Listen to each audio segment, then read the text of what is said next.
बिस्मिल्लाहिर्रहमानिर्रहीम, अस्सलाम वालेकुम। सादर सी हाज़िर हूँ। DGISPR की तरफ से जो है 7 मई को प्रेस कॉन्फ्रेंस हुई और तमाम चैनल्स ने जो है वो उसी पर जो है उसी को मौजू बनाया हुआ था और प्रोग्राम्स चल रहे थे। इसी तरह से एयरवाई का प्रोग्राम भी जो है काशिफ अब्बासी का जो है वो चल रहा था, जिसको वो होल्ड करते हैं। और काशिफ अब्बासी ने उसके इब्तदाई में यानी कि यही मसला उठाया था कि जो DGISPR की प्रेस कॉन्फ्रेंस हुई और उनकी जिसमें उन्होंने मुतालबा किया है कि जो है कायद तहरीक इंसाफ जो है वो बानी कायद जो है वो हुकूमत अफवाज पाकिस्तान से जो है वो माफ़ी मांगे। तो इसी हवाले से उन्होंने मेहमान जो हैं वहाँ पे जिनको मदऊ किया हुआ था, जिनमें मियाँ जवेद साहब नून लीग की तरफ से थे और सलमान अकरम राजा जो है वो तहरीक इंसाफ की तरफ से थे। उन्हीं से जो है इसी मुतालिक सवाल किए जा रहे थे कि आया ये इमरान खान जो है वो माफ़ी मांगेंगे या उनकी बात ये DGISPR की तरफ से जो प्रेस रिलीज़ किया गया है ये दुरुस्त है। और फिर ये बात भी की गई कि ये प्रेस कॉन्फ्रेंस जो कि पहले हमेशा से कहा जा रहा है कि फ़ाज जो है वो सियासी से जो है वो अलग है, न्यूट्रल है, तो लेकिन जो है आज की प्रेस कॉन्फ्रेंस जो है उसमें जो है 90% जो है वो सिर्फ़ और सिर्फ़ एक सियासी जमात को जो है टारगेट किया गया। तो इसी तरह की बातें चल रही थी कि अचानक से जो है प्रोग्राम बगैर काशिफ अब्बासी के ब्रेक अनाउंस किए जो है वो रुक गया और इश्तहार चलना शुरू हो गया 8:42 पर। और फिर इसके बाद जो है वो प्रोग्राम नहीं आया है। वो वहाँ से काशिफ अब्बासी कहाँ चले गए, क्या हुआ और क्या नहीं हुआ, इनकी मुख्तलिफ़ किस्म की क्या सरंगियाँ और चमगोइयाँ जो हैं वो शुरू हो गई कि क्या वजह हुई कि ये प्रोग्राम अब आगे क्यों नहीं चला और ना ही जो है ब्रेक अनाउंस की गई थी। तो इसमें जो है बात सब लोगों के ज़हनों में यही आ रही थी कि काशिफ अब्बासी ने ये बात की थी कि सच्चे दिल से जो है इमरान खान माफ़ी मांगे, ये DGISPR की तरफ से कहा गया है। और फिर जो है इसके अलावा तहरीक इंसाफ ने भी जो है इसके मुतालिक जो है इसके जवाब में जो है एक प्रेस कॉन्फ्रेंस की और जिसमें जो है साफ साफ कहा कि जो है जिनके साथ जुल्म हुआ है वो क्यों माफ़ी मांगे, जो जिन्होंने जुल्म किया है माफ़ी वो मांगे। यानी कि इमरान खान की तरफ से मुतालबा यही आया कि माफ़ी हम क्यों मांगे, माफ़ी हम मांगे। और वहाँ पे सलमान अकरम और जवेद लतीफ़ जो है मेहमान थे, लेकिन प्रोग्राम बात चलते चलते जो है दरमियान में ही रुक गया। उसी के बाद जो है मेहर अब्बासी जो है उनका भी प्रोग्राम शुरू हुआ, जिसमें मेहमान मदऊ किए हुए थे असद कैसर साहब को, जो कि असद कैसर भी बहुत ज़्यादा गुस्से में थे, जो कि DGISPR की प्रेस कॉन्फ्रेंस से उनको काफ़ी ज़्यादा गुस्सा था। उन्होंने उनसे जब मेहर बानो ने जो है वो मेहर अब्बासी ने सवाल किया कि आप माफ़ी मांगेंगे क्या इमरान खान जो हैं वो चीफ ऑफ आर्मी स्टाफ से माफ़ी मांगी किसी सिलसिले में, जो कि उनके प्रेस कॉन्फ्रेंस हुई है। इस पर जो है असद कैसर ने जो है बहुत सख्त और गुस्से के लहजे में जवाब देते हुआ कि हमारा बाप भी किसी से माफ़ी नहीं मांगता, इनके नाउज़ बिला के जो भी बात की जाए एक रख रखाव में बात की जाए। लेकिन बहरहाल वो उस वक्त काफ़ी गुस्से में थे, जिस पर उन्होंने कहा कि माफ़ी की तो बात ही मत करें। हाँ, ना माफ़ी कोई मांगेगा और ना ही हमसे माफ़ी की कोई ख्वाहिश रखे कि हम माफ़ी मांगेंगे और इन लोगों से सुलह हो जाए, ये मुमकिन हो ही नहीं सकता। बल्कि हम जो है पहले सुलह सफाई के साथ चलना चाहते थे, लेकिन अब वो भी नहीं चलना चाहते, बल्कि एक जो है हम पूरे मुल्क से जो है वो तहरीक चलाएँगे। और इसी तरह की जो बात है बाद में जो है DGISPR की तरफ से भी की गई, उससे पहले जो है वो की गई कि जो है सुलह की गुंजाइश जो है वो नहीं है जब तक कि इमरान खान जो है वो माफ़ी नहीं माँग लेते। तो मामला जो हैं दोनों तरफ से जो हैं वो ठंडे होने का नाम नहीं लेते हैं। दोनों तरफ से ही जो है वो गरमा-गर्मी है। एक ग्रुप को जो है ख़ास तौर पर जो है जो ताकत रखता है उसको अगर झुक जाए तो वो ज़्यादा बेहतर होता है। आपके पास ताकत है, इस वक़्त आपको अगर झुक जाने में जो है आपको बेइज़्ज़ती महसूस हो रही है, तो ये जो आपकी भूल है कि आप शायद इसमें जो है लोग आपको क्या कहेंगे या आपकी बेइज़्ज़ती हो जाएगी। कभी भी माफ़ी माँगने से या झुक जाने से जो है बेइज़्ज़ती नहीं होती, झुकता वही है जिसको जो है खुदा झुकाता है, जिसको जो है खुदा कुछ नवाज़ना चाहता है। आपने एक फलदार दरख़्त को भी देखा होगा कि जब उस पर फल लगता है तो वो झुक जाता है।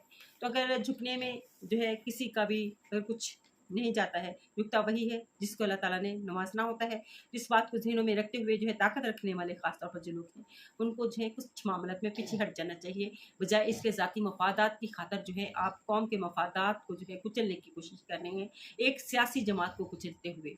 इसमें सियासी जमात को तो आप कुचल रहे हैं, साथ-साथ अवाम और अवाम के हकूक़ को जिस तरह से कुचला जा रहा है, उसका एहसास तक नहीं है, हुक्मरानों को एहसास तक नहीं है। और फिर अफ़सोस कि हमारे अदारों को भी इस बात का क्यों एहसास नहीं है कि जो है आपके इन अमल की वजह से जो है किस कदर अवाम जो है वो तकलीफ़ में है, किस कदर अवाम अज़ियत में है। अवाम हमारे मुल्क की मईशत का बेड़ा गर्क हो गया है।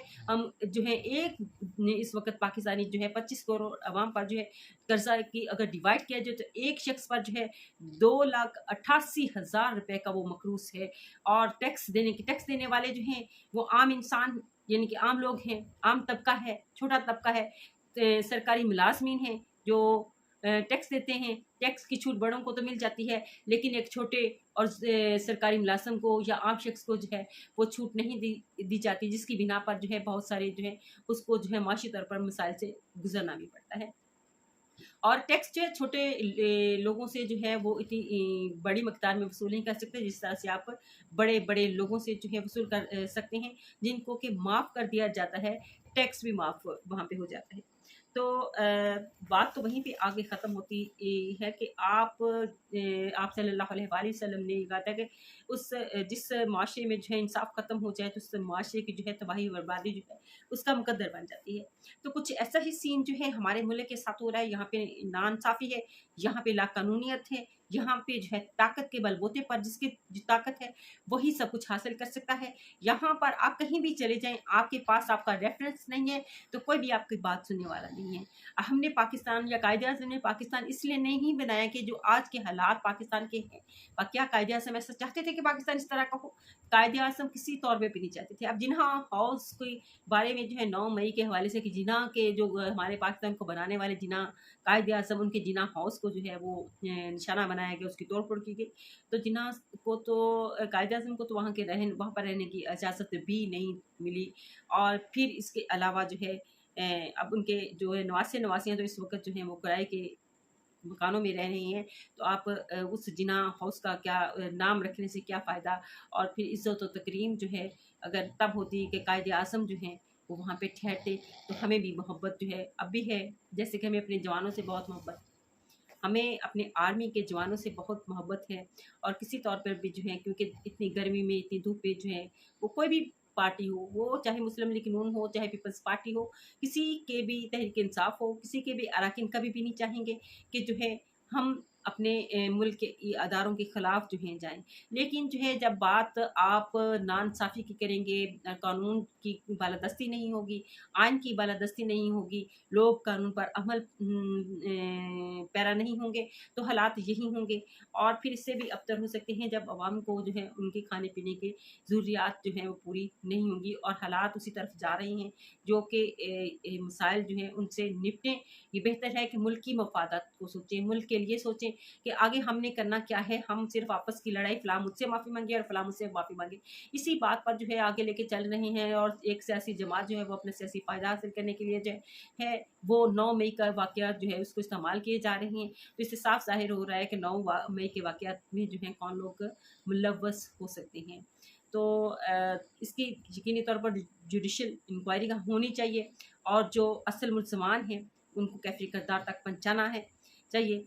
और जो भी जितने भी लोग हैं 9 मई के मनसूबाज़ाज़ उनको जो है वो सज़ा मिलनी चाहिए। अवाम भी इसी हक़ में है कि इसके असल किरदारों को सामने लाया जाए, जो असल किरदार हैं और उनको सज़ा दी जाए ताकि जो है आइंदा मुल्क के ख़िलाफ़ जो है कोई भी कार्रवाई ना हो। चाहे वो कोई अदारा के अंदर से की जा रही हो और चाहे वो कोई सियासी जमात कर रही हो और चाहे वो अवाम की तरफ से। अवाम कभी भी नहीं, ये मुल्क अवाम के लिए है और अवाम के साथ नाइंसाफ़ी हो रही है, उनके हुकूक को जो है वो छीना जा रहा है, उनकी बुनियादी ज़रूरियात उन तक नहीं दी जा रही, जबकि उनसे हर तरह का टैक्स जो है तो वसूल किया जाता है लेकिन उनकी बुनियादी ज़रूरियात उनको नहीं मिल रही।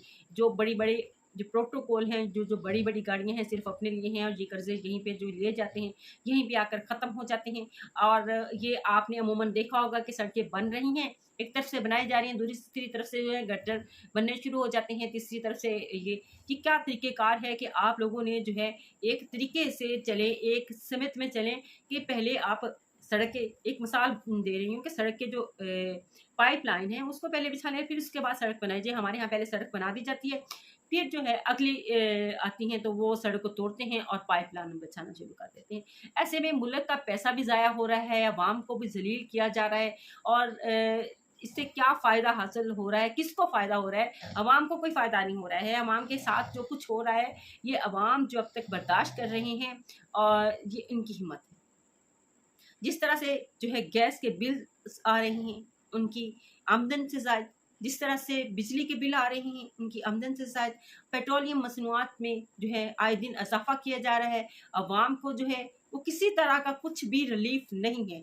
अब गंदम किसान के साथ जो ज्यादती हुई है, क्या आपको क्या ज़रूरत थी गंदम खरीदने की? अब गंदम स्कैंडल जो है ये सामने आ गया कि गंदम खरीदी गई और फिर उस गंदम को जो है उसमें कीड़े पड़ गए। क्या फ़ायदा हुआ? अब हुकूमत के पास पैसे नहीं हैं, गंदम खरीदने तक के पैसे नहीं हैं किसान से, और किसान जो है वो सस्ते दामों अपनी गंदम जो है बेचने पर मजबूर है, बल्कि कहीं पर उनकी बिक भी नहीं रही। तो फिर अगली दफ़ा जो है किसान इसको कम लगाएगा, तो जो है नुकसान जो है फिर मुल्क का ही होगा। तो आप जो है जब भी कोई फ़ैसला करते हैं तो अवामी मफ़ाद को मद्देनज़र क्यों नहीं रखा जाता? अपने ज़ाती मफ़ादात को पीछे हटा दें। अभी भी वक़्त है, अपने मफ़ादात को पीछे हटाकर जो है मुल्की मफ़ादात की तरजीह दें, और मुल्की मफ़ादात के लिए जो है वो बेहतरी के लिए करें। क्योंकि ये मुल्क जो है अवाम से कायम है, और अवाम की मोहब्बत अपने मुल्क से, उसी तरह से अपने मुल्क के इदारों से, फ़ौज पाकिस्तान से मोहब्बत है। ये तासर ना दें कि लोगों को या किसी भी सियासी जमात को या अवाम को जो है वो अपनी अफवाज से मोहब्बत नहीं है। अफवाज को ये तासर मत दें। अफवाज के जो लोग हैं वो भी बेहतर तौर पे जानते हैं कि लोग जो हैं, अवाम जो है उनके साथ किस तरह से मोहब्बत करती है। तो नफ़रत का जो सियासत है अदारों के दरमियान भी जब आ जाए तो फिर जो है वो क्या फ़ायदा ऐसी सुपरमेसी का, कि जहाँ पे आप अदारे भी सियासत की ज़द में आ जाएँ, और वो भी अपने मफादात के लिए जो हैं वो अवाम के और बाकी लोगों के मफादात को कुचलना शुरू कर दें। तो खुदारा इन बातों से परहेज़ करें, और जो है इस मुल्क की बेहतरी के लिए सोचें, इस मुल्क की खुशहाली के लिए सोचें, ताकि आने वाले वक़्त में जो है आपका नाम भी जो है अच्छे अल्फाज में जो है वो लिया जाए। क्योंकि ये जायदाद और दौलत यहीं पे रह जानी है, आपने इस दुनिया से चले जाना है। कोई फ़ायदा नहीं है इस तरह की दौलत हासिल करने का, कोई फ़ायदा नहीं है इस तरह के ओहदे लेने का जिसमें इज़्ज़त आपकी ना हो। कहते हैं कि इज़्ज़त होनी चाहिए, और फिर जो है आप इज़्ज़त जो है और नाम होना चाहिए, और नेक अल्फाज के साथ जो है लोग आपको याद करें। यही आपके काम आना है, और इसी के लिए जो है वो आप काम करें। तो मेरा ख्याल है कि अवाम के मसाइल भी जो हैं वो हल हो जाएंगे। इसी के साथ इजाज़त चाहती हूँ। अल्लाह हाफ़िज़।